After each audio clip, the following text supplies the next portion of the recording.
नमस्कार, मी मयुरी आणि आपण पाहत आहात 7 स्टार न्यूज। अमित शहा सर्व संभाव्य मंत्र्याचे रिपोर्ट कार्ड तपासणार असून त्यानुसार मंत्रिपदासाठी आमदारांची निवड केली जाणार आहे।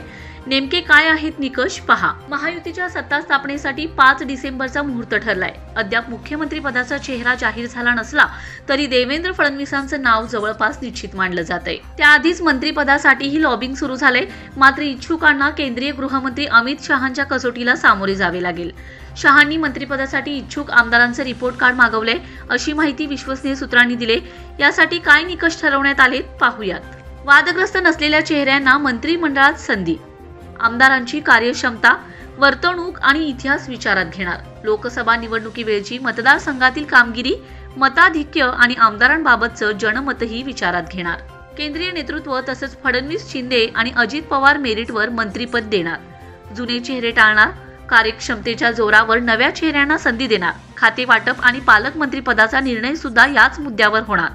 महायुतीमध्ये खाते वाटपाचा पेच अद्याप सुटलेला नाही। घटक पक्षांना नेमकी किती खाती मिळणार यावर खल सुरूच आहे। गृहमंत्री पदावरूनही शिंदे आणि भाजपात रस्सीखेच सुरू आहे।